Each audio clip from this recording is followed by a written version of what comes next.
ओम नमः शिवाय दोस्तों, धार्मिक सुरभि चैनल में आप सभी का स्वागत है। आज हम बात करेंगे कि अगर आप गुरुवार के दिन व्रत रखना चाहते हैं तो आपको व्रत कब से शुरू करना चाहिए। साथ ही बहुत ही सरल तरीके से आप विष्णु जी की कैसे स्तुति कर सकते हैं, कैसे उनके लिए व्रत रख सकते हैं।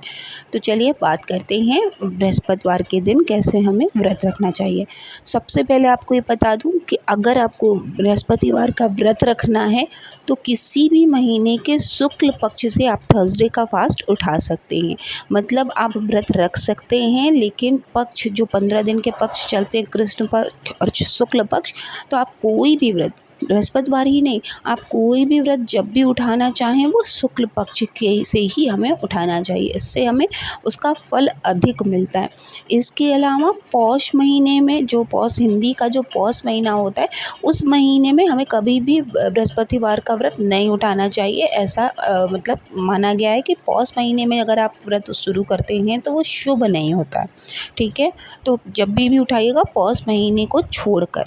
अब देखिए, बृहस्पतिवार का जो व्रत होता है वो काफ़ी कठिन होता है। जैसे आप सोमवार का व्रत रखते हैं या 16 सोमवार का व्रत रखते हैं, तो क्योंकि भोलेनाथ बहुत दयालु हैं, आपकी प्रार्थना फिर भी सुन लेते हैं, लेकिन हमारे जो पालन करता है वो हमारे कर्मों के अनुसार ही हमको फल देते हैं। तो बहुत नियम, बहुत सोच समझ कर हमें जो है फल देते हैं वो।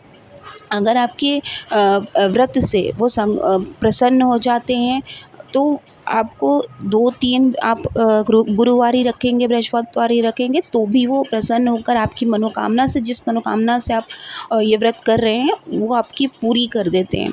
लेकिन अगर आपने व्रत अच्छे से नहीं किया है, आपकी भावना सच्ची नहीं है, तो सालों साल लग जाते हैं, लोगों की कामनाएं पूरी नहीं होती हैं, ठीक है। तो आपको सबसे पहले देखिए क्या करना होता है। बृहस्पतिवार का जब आप व्रत रखेंगे तो बहुत सारी चीज़ों की उसमें मनाही हो जाती। किन किन चीज़ों की?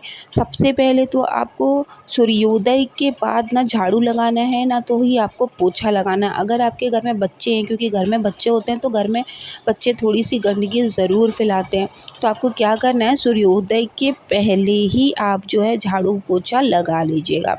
लेकिन झाड़ू पोछा लगाते समय आप ये ध्यान ज़रूर रखिएगा, प्रयास यही करिएगा कि आप सिर्फ पोछा, वो भी गीला नहीं, जो सूखा वाला वाइप करते हैं ना, जैसे आप उसी तरह से पूरे कमरे में जहाँ बच्चे रह रहे हों, गंदगी जहाँ फैलाएं उसको हटाएं।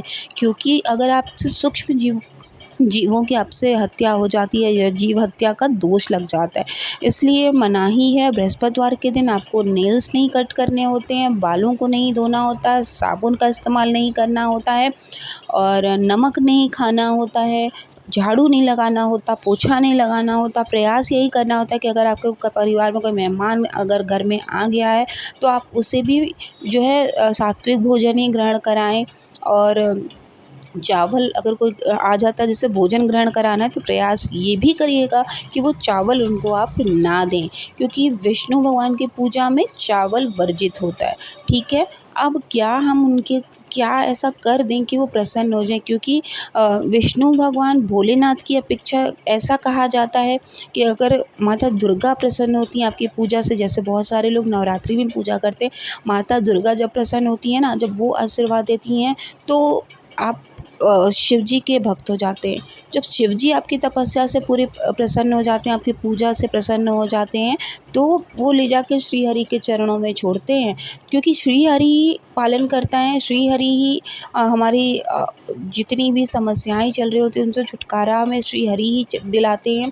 साथ ही जब श्री हरि प्रसन्न होते हैं ना, तो माता लक्ष्मी की कृपा अपने आप हमारे ऊपर बन जाती है।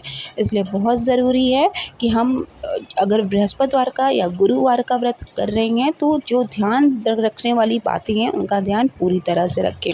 अब बात कर लेते हैं कि पूजा कैसे करनी चाहिए, ठीक है।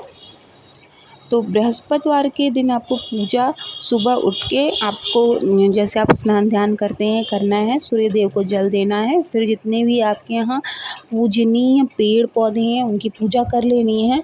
फिर जब अपने घर के मंदिर में आप भगवान विष्णु की पूजा करती हैं तो आपको संकल्प लेना है, एक पुष्प, जल और एक सिक्का लेकर भगवान से आग्रह करना है कि आपने जो भी व्रत आप उनके लिए करने जा रहे हैं वो उसको सफल कर सकें और उसको स्वीकार भी करें, ठीक है। ऐसा कहते हुए आपको पुष्प और जो है पैसे, जल, ये तीनों आपको अपने आसन के नीचे छोड़ देना है। संकल्प लेने के बाद आपको श्री हरि का जितना आप पुष्प तिलक लगाइए। कहते हैं कि हल्दी का तिलक लगाना उन्हें बहुत शुभ माना जाता है, हल्दी उन्हें चढ़ाई जाती है। आप हल्दी साफ़ एक जो है उनको जो पाउडर होता है उसका तिलक लगाइए। नहीं तो आप उन्हें हल्दी चढ़ा भी सकते हैं और उनको चंदन का जो है तिलक भी लगा सकते हैं। इसके बाद आप उन्हें पीले वस्त्र पहनाइए, पीला ही उन्हें भोग लगाइए, जैसे कि आम हो गया या फिर केला है।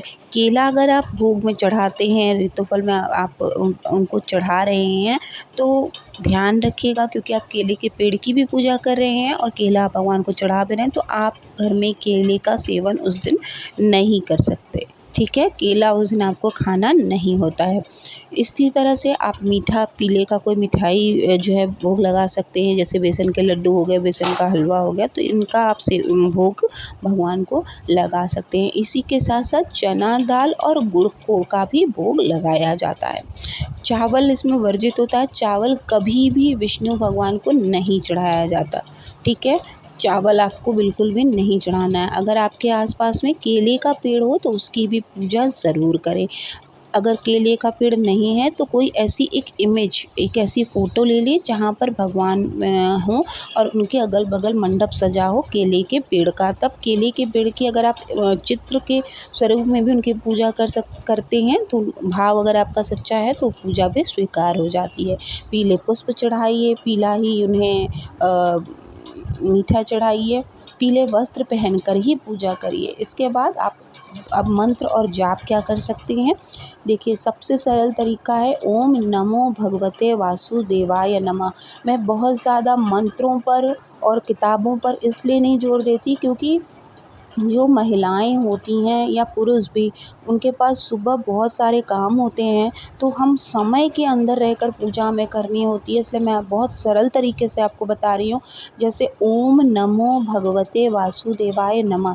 जितनी देर आप बैठ रहे हैं, जब से आप उन्हें स्नान करा रहे हैं, आप बस यही बोलते रहिए। आपको गिनने की भी ज़रूरत नहीं है। अगर आपको उनकी अनगिनत अपनी इच्छाएं पूरी करानी है तो आपको गिनने की ज़रूरत नहीं है कि आपको 108 बार करना है। नहीं, आप बस बोलते रहिए ओम नमो भगवते वासुदेवाय नमः, ओम नमो भगवते वासुदेवाय नमः। ऐसा करके आप मंत्र का जाप कंटिन्यू करते रहिएगा।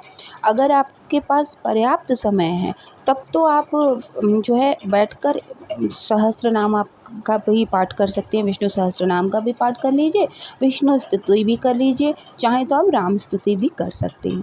इसके अलावा विष्णु चालीसा भी आप पढ़ सकते हैं।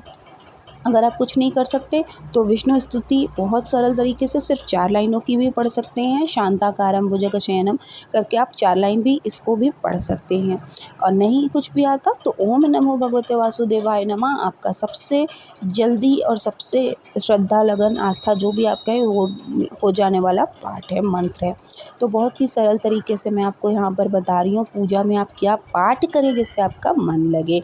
अब यहाँ पर बात आती है, आपके पास लड्डू गोपाल हैं, भगवान शालीग्राम है और श्री हरि भी हैं, तब आप कैसे किनकी पूजा करें।